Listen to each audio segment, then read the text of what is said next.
Hello friends, तो आज की इस वीडियो में हम बात करेंगे पोटेंशियोमेट्री की। ओके, जो कि आपको बी फार्म फर्स्ट सेमेस्टर के फार्मास्यूटिकल एनालिसिस में पढ़ना है। ओके, तो देखो हमारी चल रही थी फार्मास्यूटिकल एनालिसिस की यूनिट नंबर 5th। तो यूनिट नंबर 5th में हमारा पहला लेक्चर हो चुका था, मींस कंडक्टोमेट्री वाली टॉपिक आपकी टोटल कवर हो चुकी थी। इसमें क्या है, introduction, conductivity, cell conductometry, titration, application, total knowledge मैं एक ही वीडियो में आपको दे दिया हूँ। ओके, अगर आप सब इसके पहले वाली वीडियो नहीं देखे हैं तो प्लीज़ डिस्क्रिप्शन बॉक्स आप चेक कर सकते हैं। वहाँ एनालिसिस की प्लेलिस्ट पड़ी हुई है, उसमें सीक्वेंस वाइज मैं हर एक वीडियो को सेट करके रखा हूँ सिर्फ आपके लिए। और भी सब्जेक्ट अगर आप देखना चाहते हैं तो वहाँ से चेकआउट कर सकते हैं। तो इस वीडियो हम देखेंगे अपना पोटेंशियोमेट्री। ओके, जो कि 10 मार्क्स के डायरेक्ट क्वेश्चन यहाँ से बनता है कि पोटेंशियोमेट्री क्या होता है या तो पोटेंशियोमेट्री टाइट्रेशन हमारे क्या होते हैं। अब देखो, पोटेंशियोमेट्री सबसे पहले हम लोग इंट्रो देखेंगे, उसके बाद इलेक्ट्रोकेमिकल सेल्स हमारे क्या होते हैं यहाँ भी देख लेंगे, क्योंकि ये सब क्या है, इसके इस पूरे चैप्टर का ये बेसिक्स हैं, मतलब पोटेंशियोमेट्री या इलेक्ट्रोकेमिकल सेल हमारे क्या होते हैं। ओके, बाकी जो ये जितने भी इलेक्ट्रोड जैसे standard hydrogen, silver chloride electrode और कैलामाइल इलेक्ट्रोड, ये सब क्या है हम लोग नेक्स्ट वाली वीडियो में देख लेंगे। और बाकी जो हमारा बचेगा ये पोटेंशियोमेट्रिक टाइट्रेशन, ये हम इसके बाद वाली वीडियो में देख लेंगे। ओके, ताकि क्या वीडियो लेंदी ना हो और आपको बोरिंग सा फील ना हो, इजी वे से हम लोग थोड़ा थोड़ा करके समझ लेंगे। अब देखो, हम लोग इस वाले वीडियो में बेसिकली हम कवर करेंगे अपना वही पोटेंशियोमेट्री, जो कि बिल्कुल आसान है। इसके पहले आप लोगों ने कंडक्टोमेट्री तो जरूर देखे होंगे ना, तो कुछ उसी बेस पे ये पोटेंशियोमेट्री भी है। आपको ऐसा लग रहा होगा कि ये कहाँ से पकड़ के चला आया पोटेंशियोमेट्री, कंडक्टोमेट्री, ये तो हमारे सिलेबस का नहीं है। कुछ नहीं, आपको ऐसा सोचना है, ये बहुत ही आसान है, बहुत ही ईजी भी है। ओके, अब देखो ये क्या है। जनरली इसके पहले हम लोग क्या है, टाइट्रेशन पढ़ते आ रहे थे ना, टाइट्रेंट और टाइट्रेंट ये सब क्या उसमें इन्वॉल्व होते थे। लेकिन इसमें कुछ अलग होता है, थोड़ा सा अलग होता है, क्योंकि हमें यहाँ इलेक्ट्रिक का यूज करना होता है। ओके, पोटेंशियोमेट्री जो लेबोरेटरी टेक्निक, ये तो सभी को पता होगा कि ये हमारा लेबोरेटरी टेक्निक होता है, क्योंकि ये क्या है, जितने भी हम करते हैं लैब में ही करते हैं अपने। Use to measure the electrical potential of a solution, किसी भी सोल्यूशन का इलेक्ट्रिकल पोटेंशियल मीन्स क्या है, वोल्टेज को हम लोग चेक करने के लिए यूज करते हैं पोटेंशियोमेट्री। ओके फ्रेंड्स, यहाँ देखो मेटी लिखा हुआ है, सॉरी फ्रेंड, आर भी यहाँ आप ऐड कर सकते हो। तो पोटेंशियोमेट्री हम उसी को बोलते हैं। अगर आपको ये वाली डिफिनेशन ना समझ में आई होगी तो ये वाली देख लो, बिल्कुल आसान है। Potentiometry is a analytical technique that measure the concentration of ions in a solution using N electrode. Electrode का यूज करके हम लोग क्या है, किसी भी सोल्यूशन का आयंस की कंसंट्रेशन को चेक कर सके हैं। ठीक है, अब देखो ये क्या है, कैसे है, मतलब जो मैं यहाँ थ्योरी लिखा हूँ ये देख लो, आपको डायग्रामेटिकली देख लो। इसमें क्या है, दो इलेक्ट्रोड है, दो इलेक्ट्रोड, एक निगेटिव है एक हमारा पॉजिटिव है। ठीक है, ये इलेक्ट्रोड है। अब ये क्या है, किसी भी सोल्यूशन हम लोग डिप किए हैं। अब इस जो सोल्यूशन में हम, ये जो आपका सोल्यूशन है, इसी इलेक्ट्रोड की हेल्प से हम लोग इस सोल्यूशन का कंसंट्रेशन पता करेंगे कि ज़्यादा मतलब विस्कस है कि हल्के हैं। ठीक है, तो उस कंडीशन को हम लोग बोलते हैं पोटेंशियोमेट्री। ओके, अब देखो इसके प्रिंसिपल क्या होते हैं। प्रिंसिपल मीन्स क्या होता है, ये टोटल किस पे बेस होता है हमारा पोटेंशियोमेट्री, ये भी हम देख लेते हैं इसी में। The principle of potentiometry is based on the Nernst equation. ठीक है, अब देखो टोटली हमारा ये बेस्ड होता है नस्ट इक्वेशन में। नस्ट इक्वेशन अभी आपको यहाँ केवल थोड़े से हिंट में आपको दिया जाएगा, बट इस यूनिट के लास्ट में आपका नस्ट इक्वेशन अलग से पूछा गया है, जो कि आपके एग्जाम में 2 मार्क्स का आता है। केवल यहाँ समझने के लिए देख लो थोड़ा सा। Okay, which relates the electrode potential to the concentration of ion in solution. ये देखो किससे रिलेट होता है, मतलब हमारे सोल्यूशन में आयंस के कंसंट्रेशन से रिलेटेड होता है हमारा नस्ट इक्वेशन। अब देखो ये कैसे अपना रोल प्ले करते हैं हमारे पोटेंशियोमेट्री में। तो नस्ट इक्वेशन हम किसे बोलते हैं, इस कंडीशन को बोलते हैं जो कि हमारा करता है help us understand how electricity works in chemical reaction. जो भी हमारा केमिकल रिएक्शन होता है हमारे सॉल्यूशन में, उसमें जो आप इलेक्ट्रिसिटी का प्रोवाइड किए हैं, ठीक है, उस इलेक्ट्रिसिटी को आपको समझने में यह हेल्प करता है। समझने मतलब क्या है, आप कितना वोल्टेज दे रहे हो, कितना रेजिस्टेंस होता है। ओके, ये सारी चीजें ये नस्ट इक्वेशन से भी हम लोग समझ सकते हैं। ओके, ये था हमारा basic Nernst equation. The Nernst equation is the fundamental principle of potentiometry. और यही चीज क्या होती है, हमारी पोटेंशियोमेट्री भी करती थी। ठीक है, इसीलिए क्या है, फंडामेंटल प्रिंसिपल होता है हमारे पोटेंशियोमेट्री का। फंडामेंटल प्रिंसिपल होता है क्या, नस्ट इक्वेशन। अब देखो ये नस्ट इक्वेशन हमारा बेसिकली बोलता क्या है। ओके, इसका स्टेट्स क्या है, means it states that the electrode potential means E is related to the concentration of ion in the solution। किसी भी सोल्यूशन में ये जो होते हैं हमारा इलेक्ट्रोड पोटेंशियल, वो क्या है, आयन के कंसंट्रेशन की इक्वालिटी ये शो करते हैं। ओके, मतलब उससे रिलेशन बनाते हैं। अब देखो ये इसका फार्मूला है, E इक्वल टू क्या है, E मतलब सभी को पता होगा कि इलेक्ट्रोड पोटेंशियल, तो E naught minus R T upon N F, ये क्या है, इसका जनरल सा एक वो कह सकते हो, तो इसका फार्मूला है ये।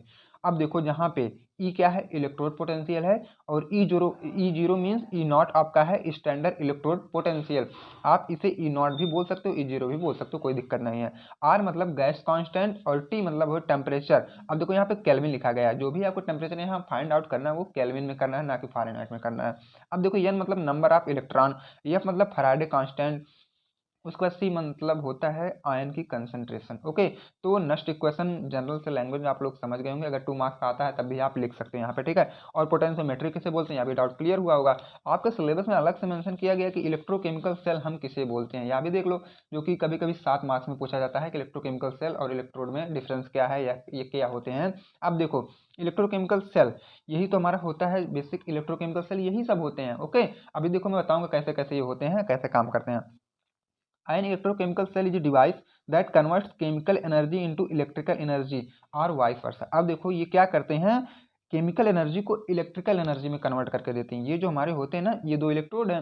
अब जब हम इसको सोल्यूशन में डिप करते हैं तो इस सोल्यूशन में मान लो HCl प्रेजेंट है, H प्लस Cl माइनस, तो ये जो प्लस वाले हैं वो माइनस की तरफ जाएंगे, निगेटिव वाले पॉजिटिव की तरफ। ये सभी को पता होगा कि चार्ज और चार्ज के बीच में होता है अट्रैक्शन। ओके, डिफरेंट चार्ज के बीच में होता है अट्रैक्शन, तो ये अट्रैक्शन वाले फंडे से इसमें क्या होता है, करंट का फ्लो होने लगता है। तो जो सोल्यूशन वाली थी ये हमारी क्या है, केमिकल एनर्जी है। ओके, यहाँ जो सोल्यूशन में प्रेजेंट है ये केमिकल एनर्जी है, ठीक है। यहाँ देख लो ये जो यहाँ ये सोल्यूशन में प्रेजेंट होती है ये केमिकल एनर्जी है। बाकी जब इलेक्ट्रिकल में कन्वर्ट होकर यहाँ ऊपर वायर में आती है तो इलेक्ट्रिकल एनर्जी हो जाती है। तो हमारा इलेक्ट्रोकेमिकल सेल क्या करता है, बेसिक ये केमिकल एनर्जी से इलेक्ट्रिकल एनर्जी में कन्वर्ट करने का भी ये काम करता है। अब उसके बाद या वाइस वर्सा, या तो जस्ट इसी का रिवर्स भी ये करने का काम करता है, बात वही हो जाती है। It helps in measurement of electrode potential, और या किसमें हेल्प करता है, इलेक्ट्रोड पोटेंशियल को मेजरमेंट में भी ये हेल्प करता है। It help in generation of voltage and current by using chemical reaction. अब देखो वोल्टेज की जनरेट करने में मतलब क्या है, करंट को बढ़ावा देने में या तो वोल्टेज को बढ़ावा देने में भी यह हेल्प करता है, केमिकल रिएक्शन के हेल्प लेकर। Okay, each chemical cell is composed of 2 half cell. अब देखो जितने भी केमिकल सेल होते हैं उसमें 2 हाफ सेल प्रेजेंट होते हैं, ये सभी को पता होगा, मतलब वही इलेक्ट्रोड होते हैं ना। Electrochemical cells also known as dielectric और गैल्वेनिक सेल। इसको हम क्या बोल सकते हैं, डाइलेक्ट्रिक या गैल्वेनिक सेल। अगर ये डाइलेक्ट्रिक पूछ लिया जाता है हमारी डाइलेक्ट्रिक सेल या गैल्वेनिक सेल, तो आप इलेक्ट्रोकेमिकल सेल ही लिख के आएगा, 2 मार्क्स आप इजी वे में पा सकते हैं। अब देखो बार बार यह आता होगा कि एनोड और कैथोड हम किसे बोलते हैं, तो the negative electrode where oxidation occur, जिसपे ऑक्सीडेशन होता है मींस ऑक्सीजन का एडिशन होता है, उसको हम बोलते हैं नेगेटिव इलेक्ट्रोड, मतलब एनोड मतलब माइनस वाला। ओके, अब देखो कैथोड हम किसे बोलते हैं, the positive electrode where reduction occur, जहाँ पे रिडक्शन होता है ऐड ऑफ हाइड्रोजन। अब वहाँ पे क्या है, पॉजिटिव आपका प्रेजेंट होता है कैथोड पे। ओके, अब देखो इसके बाद हम लोग देख लेते हैं एक साल्ट ब्रिज करके आता है, बहुत ही मोस्ट इंपॉर्टेंट हो जाता है हमारा इलेक्ट्रोकेमिकल सेल में, और यह पूरा कैसे बना होता है यह भी आप देख लो इजी वे में, ठीक है। टोटल जानकारी आपको इसी में मिल जाएगी। अब देखो यहाँ पे आपको 2 दिख रहा होगा, एक कंटेनर, एक कंटेनर इधर, एक कंटेनर इधर, एक मान लो लेफ्ट वाला, एक मान लो राइट वाला। ओके, अब इसमें देखो प्रेजेंट होते हैं हमारे 2 इलेक्ट्रोड, एक इधर है जडेयन का रॉड वाला इलेक्ट्रोड होते हैं, एक कॉपर के रॉड वाले इलेक्ट्रोड होते हैं।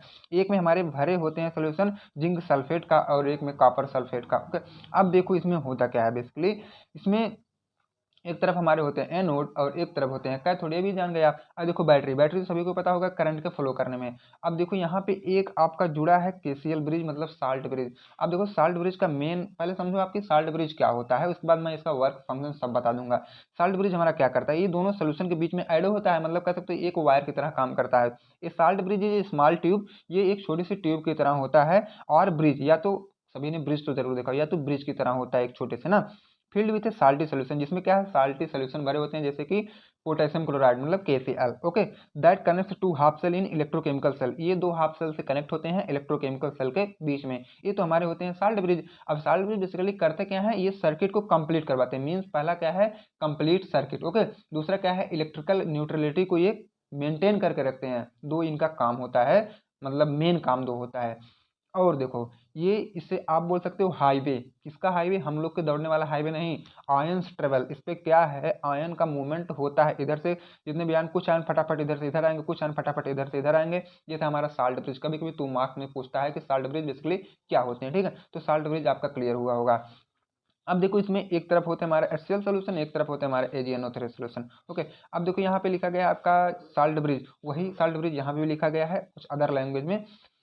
It is electrical contact mode between both of the half cell, 2 half cell के बीच में एक इलेक्ट्रिकल कॉन्टैक्ट जो बनाते हैं उन्हें हम बोलते हैं साल्ट ब्रिज। अब देखो ये क्या करते हैं, it maintain ionic disbalance and neutralize it. अब देखो आयनिक का जो डिसबैलेंस होते हैं, मतलब अगर 4 प्लस आयन एक तरफ है और 5 प्लस आयन एक तरफ है, तो ये दोनों क्या है, मेंटेन करता है। 5-5 कह सकते हो तो दोनों तरफ कर देगा और सर्किट को कंप्लीट करने में यह हेल्प करता है। ओके, अब देखो इसका एक फार्मूला था छोटा सा, ई नॉट सेल इक्वल टू क्या होता है, ई रेफरेंस प्लस ई जंक्शन। मतलब ई मीन्स क्या होता है, इलेक्ट्रोमोटिव फोर्स, मतलब इलेक्ट्रोमोटिव फोर्स मतलब कितनी प्रेशर से या मतलब स्पीड से हमारे सर्किट में करंट का फ्लो हो रहा है, उसे हम बोलते हैं इलेक्ट्रोमोटिव फोर्स। ओके, अब ये था आपका एक जनरल सा फार्मूला। तो आई होप आपका यहाँ तक क्लियर हुआ होगा कि पोटेंशियोमेट्री का इंट्रोडक्शन और इलेक्ट्रोकेमिकल सेल हम किसे बोलते हैं। नेक्स्ट वाली वीडियो में जितने भी इलेक्ट्रोड हैं हम इतना कवर कर लेंगे, उसके बाद वाले में ये पोटेंशियोमेट्रिक डायरेक्शन, फिर ये हमारा चैप्टर खत्म हो जाएगा। अगर आप चैनल पर नए हैं तो प्लीज चैनल को सब्सक्राइब कर लो ताकि नेक्स्ट वीडियो का इन्फॉर्मेशन सबसे पहले आप तक पहुंचे। अगर आपको नोट्स चाहिए हैंड रिटन तो टेलीग्राम ग्रुप को ज्वाइन कर सकते हो, जिसका लिंक आपको डिस्क्रिप्शन बॉक्स में मिल जाएगा। Thank you, bye bye, take care.